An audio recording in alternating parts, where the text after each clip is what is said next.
amal kene no kwarana Yesu Kristo teke yake kwa nukundi alintia sinwi mon kan mara kanye mara meme ajaw noka anda moron no boden shul shang me shang magwam shi ko dari alaka ko baneje ko binoda kana poda batekel kaya an shang me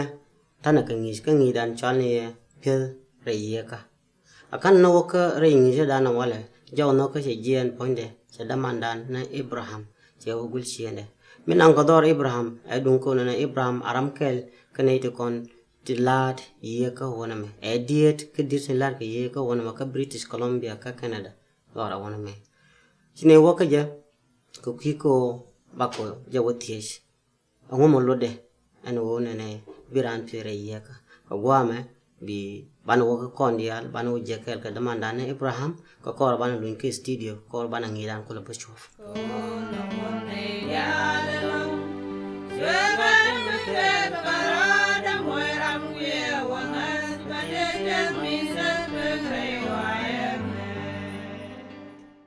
Tadi tene ker ka demanda ni Abraham dia patene siena kan tiang me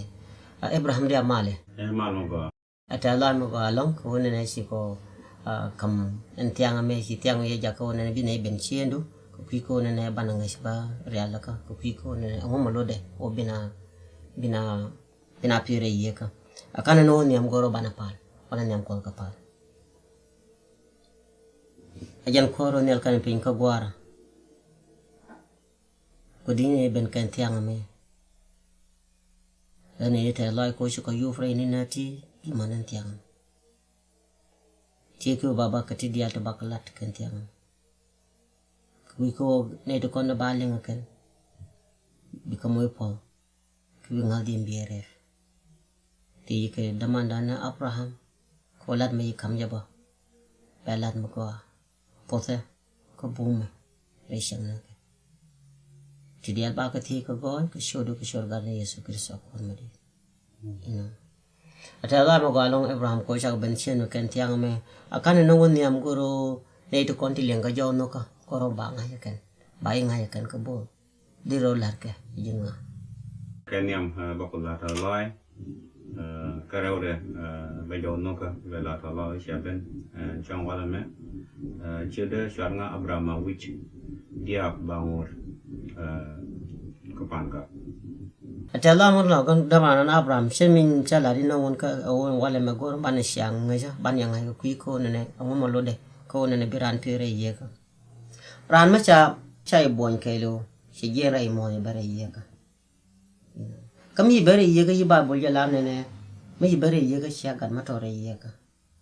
ti nan de kombeni ni al kan tiang ay dun yen dun ko ne amo molode ka o ran be pere ye ka kenyam bak ko no la ta loy ris maga ko biran pire ye ka ta ka dog dang ro me cha jila ci jien ray mo ci ben ray boya ko bi pire boya chara ga garan to den ko ngat me cha da ho ba ko mol ko bo ma ka borode ka dal ta tin ka gat ma to ka kuye ka ba ngui wonang ka kuye ka ko biran pi te dan chera ka phel dare ko ngar m ba mi ka shak ti ba ma kan cha ka to gwa lo ben wala ba ko pal man bela cha la ramadi mo wan wo ben ko wona ne phel ri ye ka mi cha lar ka bible and ro che lar jiran ma bi phel ri ye ka bi bible bi la ko ni siang ka jin ba di la pali ni siang ko cher ko mamadi ngat me ma cha pe dere ye ka ko bi pire ye ka no bi bible ye la ko ni siang mu bible mu yo kwen yen ba bi siandu bi gang re ye ka raw dum do dien ni go ne mu bible ko ni siang ke jin bi tewdu ne ken liu bi kam ko sila rama siro lei re ye ko no ma gore ngone ne ni siang mate ma lanne la ji ye ka ga ngone ne biran pi re ye ka ko ku ngone ne be bible be la ko ne ni siang ko ke ri di ko to kam kon ye ban kon ko an bible point de che la ngone ne ke ri ya ku ko kam kon ngode kana mon me kana ne pal engen chir ka bible chen mi yalan gan mara to yala da demanda ne Abraham ka gwalken antadi ti raw dara dun ko ne con dia ru ma dit kana shi ke pi ta kare ye ke dong nyong wala ma te kane ti ya boy ti gor ko bi pere ye ka ti ne ti enjen dong ko ne anguma ko rane ko balat ko kui ko ne pel de ye ka bala pel ma go ris ma go wo biran ki re ye kane siang te ka gol dang ro cher mi je ka bu ko malakai ko bi pi re ye ka te ka chang ti bi pal re te ka du ko bi pi re ye ka bi siang ma go bi nang na je bi te ka paloi pe bi ro pal bi bina pal ka bi ga ga ne bi ka pal bi siang ma je ma shi ro lot ko be ji nang duere bi pal ko jin goro bi pi re ye ka jira no ser mi che ler no re wa ne ke ran me la ran boye tin dia len lere bi ka la nyen boye ti ga la nyen wa me chogalang kan mari mari ser mi shaling ka damarun na ka Abraham enjen kui ko ne pere ye ka gor tia goro ne bi pal bi te ka pal ka bi bible di bi kwen ka bi ka ti kon ti ju kwen ka bible bi ka la re la de siang do ne siang ko ne bi pere bo ko ga re ye ka ante di ji gwa ban ko ban wo long ka ba ko lunjo te ka ti ni ko ken te ban ba ti ba ti na da man na Abraham ka gwa ma ban wo re long su ro du non ba lunjo ka gwa ma to na be na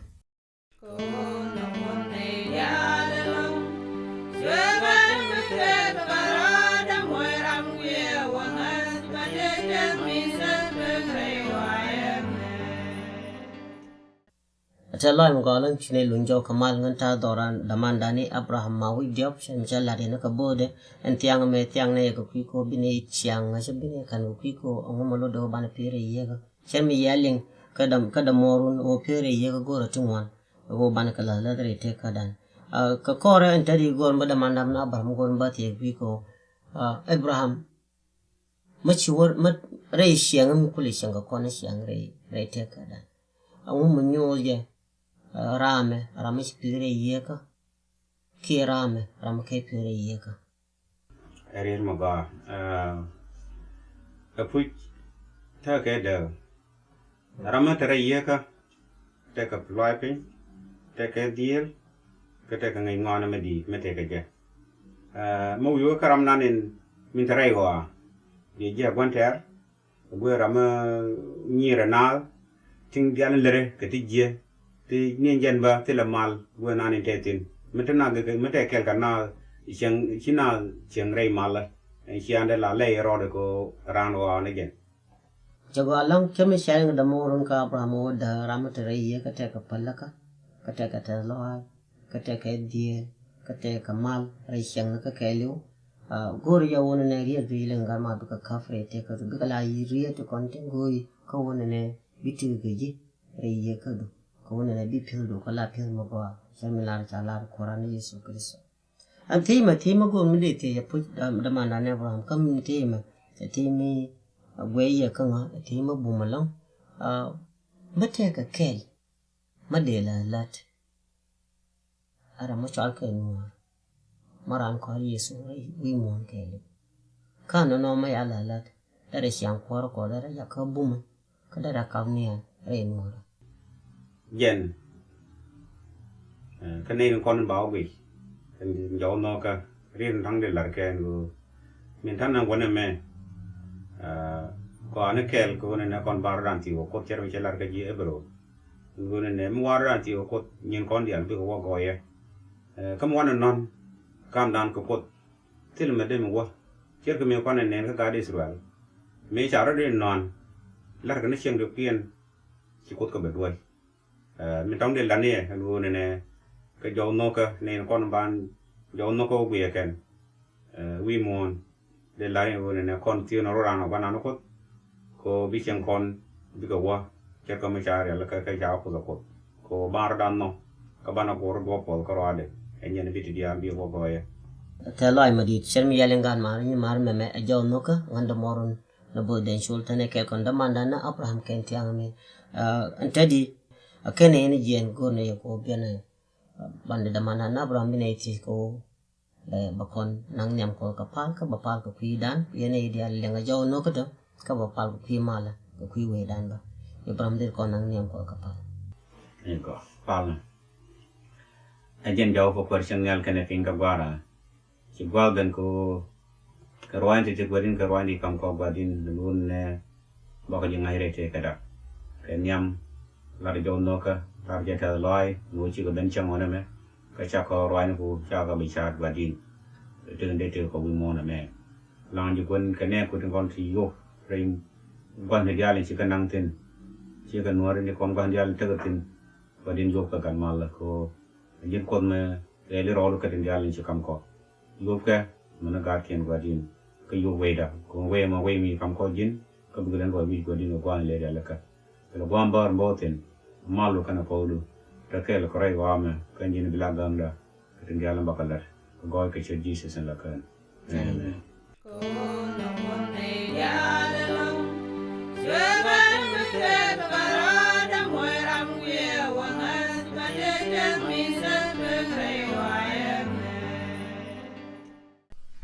Telo ma galang gat mar ka ni mar cher mi yanen cha ko nyur kon damanda na Abraham ma wi diof cher mi yanen ka cha ko rwai ko kwi ka to kon ya kalat cher mi yang ai chedara u cha kalat ko kwi ko bi pire ye ka gore ye wonene bi pal ka gore ye wonen bi bible li bi kwen anta ban wore ngi jadan bakel ka di mi ko le dio gen ba ko le nyamatin ci gwa ben ko ne ban wo ke studio ka ban roi ko ban yole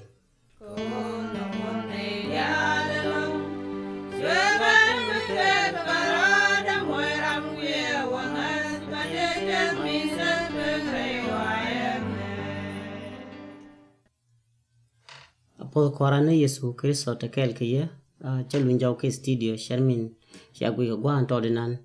shawo ka damanda ne Abraham ka te kono yakalat enken sheng tungur ka shang kor ko ban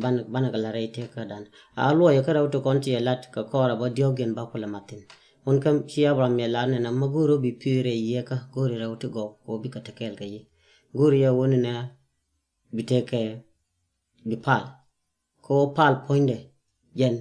akwan yeka rawde goria woni na bi bible di bi kwen ngum goria bible bi kwen bible jen chare anyen na nyuju duo ko na ngum bilara ite kado she yakalenga da mana na Abraham anta di ba mar diogen ma chara kan doctor kon ya la da man ya na Abraham diogen adun ko ne bol te nan ka jire yeka ken bol e nan jire yeka ken ramkel mo bumalong ko ne bingaldu bepi reyeka angula re no ko ni bible point de jarwai gwa na tungwan ko ko ne bo te nang yere yeka shanken lerken ti dial te lar keken me bai nang yeka ken kati go ti guru dir tim ko ne ngadu bo mare baro ni shang ban mai ka ji hebro shoka wonjo kadam baro dien me shi ko ndir yeja umma shalat shalar ne ka hebro shoka wonjo kadam baro dien janet tiame bolkun telat kaya roi ko shara pek te ka dien ka dofe ngal dien bo telar ke roi ko ken ramel nang jire ye ka point rameng ni jin ko bai bon ram ken ma bu moram ai te ka do mago ye wo bi pere te ka do ko di ko te ka tungwan ti guru ne bingai ka ye ngal dien ngal da point da ramenang yere ye ka amago alo ko ni re bible dan biajo e la ko gwa moto natin bani je ko wuri jalga timothy point de aram kel kanete sipi kel ka wuri jalga paul aram kel ka jalda waro me shi gwa ben ko ben ni timothy point de yuengi ko kambom ko yu wuri jalga Paul we jen fion go de den ko njal da wara nek changa jaga kambom akot ko ne biya jen biya roi biya olar shikane ti nyuro go kel kane ti jal ka pies ka roi ko ken la pies kan lue ku na kan be dika da pin tangwa nda ka bate ka ron awono ke da ka te ka pas awono ma shanga yang we mo shine ka sharoi ko ya linga ken ba diet ba ka kwanya ken ka kore ba nei to kon tungur ko ba ji ye ka ba ka gang ken ka ba te dien re ye ka ba ti re ken ba ko kwanya kan bi ko ka wonyam ngode ya kam ka podana no awuro mo chalke timothy aram kel mi pi kel ka urun chalke Paul me che gwa ben ko cha kam bom ko bana baka tire ye gum kwala shol ta mo passer chu Paul we yen yo no go redien ko ngo do re jalle me che ko nga Timothy ta gwa war gana darati ti ta kamarien kana Paul kare Paul parwe ko wona ne shala ka chala ra madongo ya la lat ngo do ma chang ta ma che team la on yo wona ne be Paul be gor warga ka kore bi Paul nya luije ka te kon di la gore te ka de ke gwe ka warga ra de me sha gor en Timothy me sha gor Paul la jenu lo nan ja lo ne Paul la ke ngo ya gor Paul me chi ku lu bi je wona ne te ka ma chi gai ko lo chalu na kara me dan nang yere ye ka ko be wotie ko ram nang yere ye ka mara mo ka nga da tin de je e die ngai ti ngwan char me Yesu Kristo re jan ke me la de ja ka kan dia ka ngi je ke chwe goro ne na ba ka nyos ti dia kala gor ka ni yaken we Timothy ra de show ka jok ka de ngwan dien Timothy me shawar ga me yelo Paul me shawar ga me yelo wurin shal ka Timothy shawo di di shawo ne tame shingi da gwor ka shianda ka lote kada ka ngazda ka bieda ka noda ka shonda abum Timothy Paul poinde tek ti chop ka di badak ti gore awon ne de kaf at Timothy me she Timothy me ya gar walga she jon ngoro bingash goro ne du shianda bi gor abi ngash ko ramana nangire re yeka shianda poinde akel made bum re teka do kelo ka shele na gor lote de sha data nanin min shiya ngarode reina na ke asang chi yang ya te kariya ariya de mala tu ye didi ka ngas kelo anga sia dunko wala wilwa ko ke dunko jin paso ke dunko jin bishop ke shoto konto wi mon kelo ngal kelo la jojo ga shang re ka do matile re mai to shi la ngai na jin ti ka ngal shang na ni re du kulo to ado bu nan bi tu ne ba ko nyo jin ma jiram ti re wa ke jiram ti re ya ka inana ka biede akel bo ma sha goro ne Paul ko ne ba kaf a Timothy ka batakel ka yare te ka de inana ko majira mutire yega la tike die kan die le bit a changte ka mujie chi la goro bi kafni anan ya ka ba we ba ko goral kelo inana kan no ko no enyen kelo ku bomni ka ti dial te gor ka ko to na ba a bite ka kon re siang na dan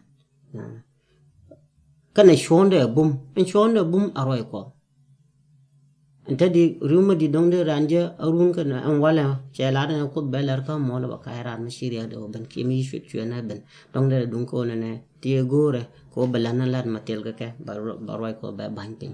ke jin be dongde ri te ga ruma dit kana ya gore kana ne ni shanga yi ko wore yeka ta timna ni ni ti de kan chi ka kai jaw angu adun ko ne pere yeka ka gora kana go inana kere yega ka goro kana ga mashiati runka si udama na wara mishelar ne maguri ja won ne bipire yega pondo labne lagat an siang ko gore she gor na la gor ka shak agat ko ki ko ko pe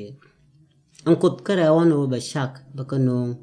ala shat ko bipire ka lora ko shak ponken ka ti bum no kana long ka pe gara gar ma pit tel shak dirije ba pi da pui ko lo na dirije chiana ke lo ta ka just one a chang chi dit chala la ra ma bum ma da te kon be tin la re dar kalat yin gur ya wona ne maguru bi pi na gur siang ko ro ko sara gur la gur ko kon mana yi bo kana gur la gur ke piu mana ka jera ando mama nyen do mi go no roi ko te mani wala wi nyam bio ngai bo ne jin bi pi na re ya ka turu bala te mo ga ko shu ga parwe ane te kon ya nang re ya ka kan inano am point dong cha boy no ka gwang ba na wa ka ure nang re ya ka me ngi nga ko ba nga boy awuru cha ka Gabriel Kondo mo til madem til gwam she dang no de parwe ko point de aram kel me ko gang luak bi mane cha ka lana a cha ka luak cha ka yolongo ne ba ko latin inano te dial te la de la ngora matiam kamanin tare gwa kal korade ko ne shanga ti ko no gwa ante tin ke ngai je man shanga dial man ti dia te la la de sai da malonga ma de ga parwe changa gwa da ngai ta de goro ne de la yar telefon ke de rwai ke ya inono toto tingor kot ka ko nan bi kamar chui farwe ku ko ne bi pal ke bi bible bi kwen kal lat ne te kon te nang yere ye ka ba ji bu maken inono man ba lu nyo ko gwa ma to na be na live ne ke kapal ba ban to ko ken ma nyama te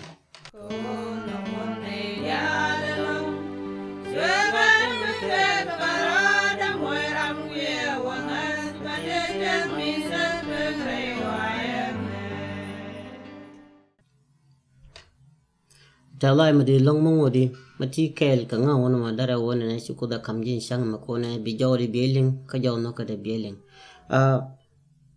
ka rawdan tadi mate ka maguri yo bi ngai no na ka nguna ti kontin nyos ka yo wona na jin ci tare yeka da mana oram ci tingwan ta kala re dien antadi gori yo wona na batir ko ken baka nyaw repsin ka te ko ne ala a shang ko wurin chal ke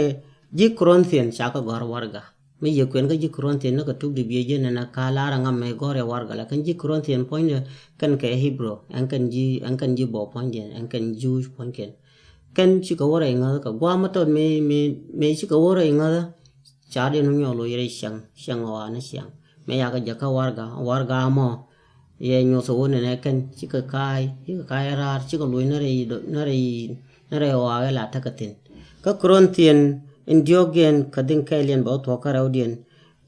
warga me ya gor chelar ne ajani ka andi mara shabir wai kiye she ka ji ye ka bar wai kiye shet ke jiryang shet ke rora titana rai krisa an she ye ruet ka shak a she mil madok ko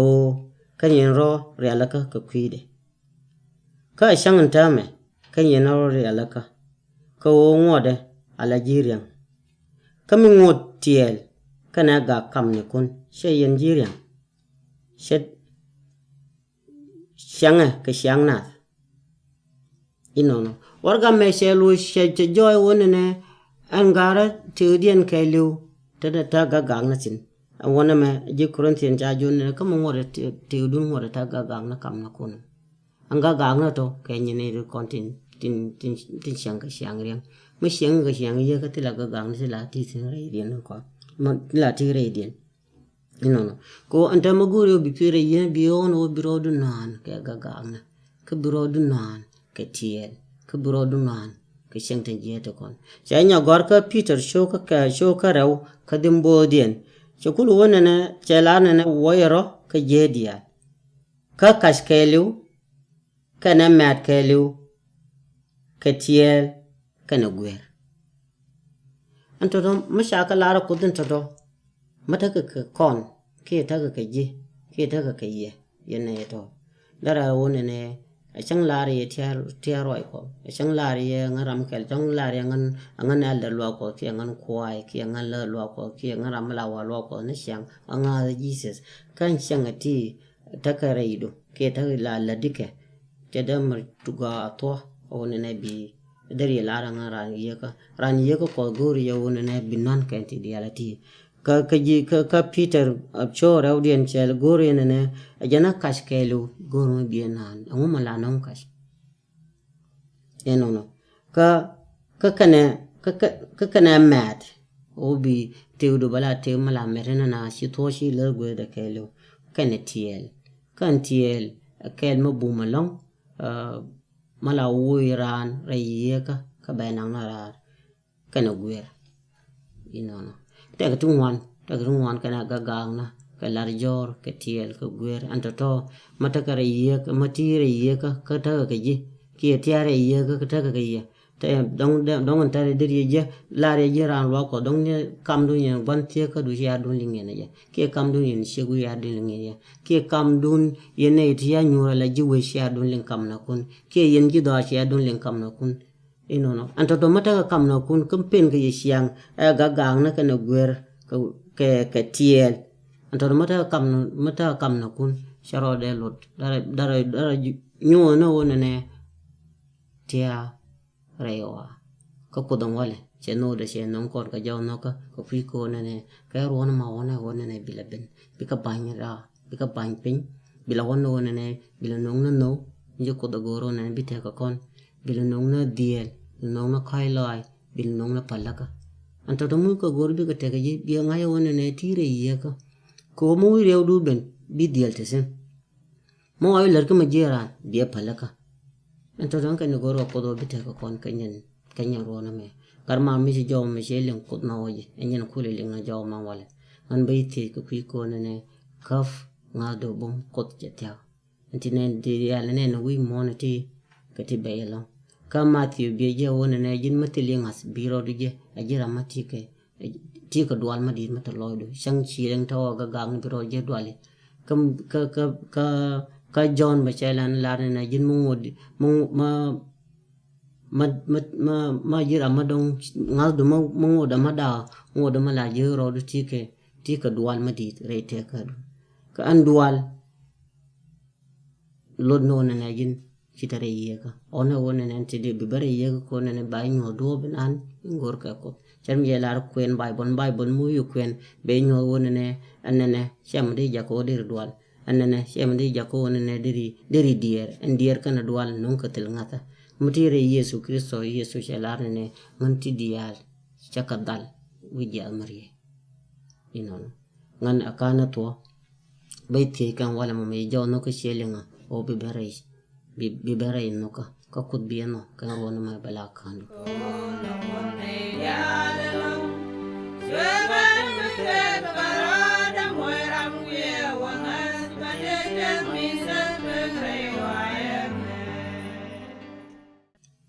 Talai ma di long chalen lunjo ka ngoda ngon ringi jadan kan jadi banerier shumaling kan rier ma baneling kadit kwai jaw ngata bakun kadit mo didmo ka bogin yel akuda raw wi janan jok wi baraw kuda wi janan ba jok wi baraw ke kuda raw wi janan wan wi die ka bogin toj mate ka ji bi ko riala ka kwai jaw no ka bakun kadit me kadiyo yendi dama be shum ka bari ba banga do bere ka shuri Yesu ko mali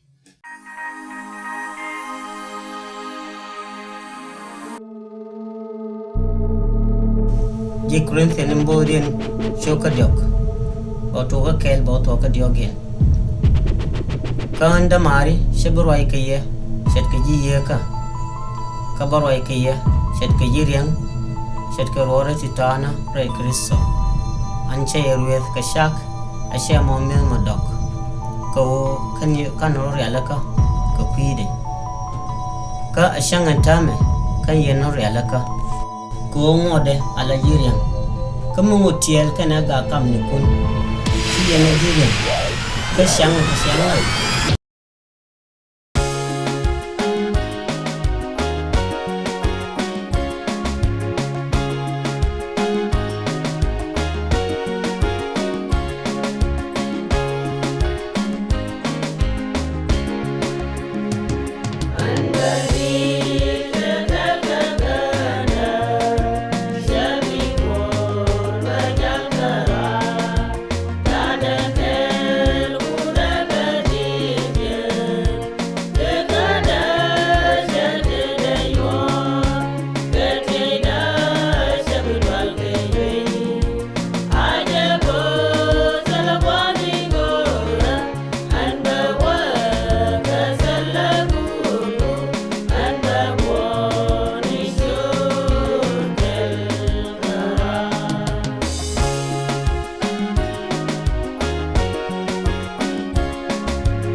la mar ka ni mara cha la ma ga lang shan mi yeleng adit ma cha ker ni moro kuno adit mamo yi bom mo yi pos rete ka do ariete konti yeleng ka riet poza ko tingora ya wona ne di tude mingora ko biti ga yu mo na bo rete kel ka yi anta di ka ni yen gor mo palo pido kan gor mo palo pi ko rona me kanan sa ma linga jawda bala sa ye ka do ko bi yedu ba kan ka bo re boya kama chieno pucho ne rona ma bala ron ko ken sa ma linga jawda anta re bala chang na ni biri na tedo pale kel kan ka pale me pale ajan ko ro ni al kana pin baba shi lo yete ka nodo cheduer rete ka da kelu teuda chete mo ga wi mo cha boy dilo cha gora mo ka nodo til pek shele na jaka Yesu Kristo an wala kanda cha teuda kamje bereida longa ka tidia launu kolda ka biya kanda ka biya loda ka biya noda baba ka rona me chete da kamje kelu chete gan ka kamje kelu chete shienda kamje kelu amana mana ka ta kamje kandia tidia bagala nyamdo ko bum na jin ka tidia ba ka tie ka goy ka shodu ka shorgan Yesu Kristo ina karma pal mi ye pal shimal Yesu Kristo ye bare ye na ko kan rona me bi mal ko intel pek kana nora be ka tekel kana ji ina intare ba pal ka palen bane malan ko da apala ka pala me be ku tekel ka ye ka ba ye pos be ku boy da kam ye ka ba ye tir be ku ye yu ko na kundia ka ba ye moy bom ka shorgwan ka gat ka yem boy bata kel ka ye taman entadi amana ko do ka shori Yesu ko madi ina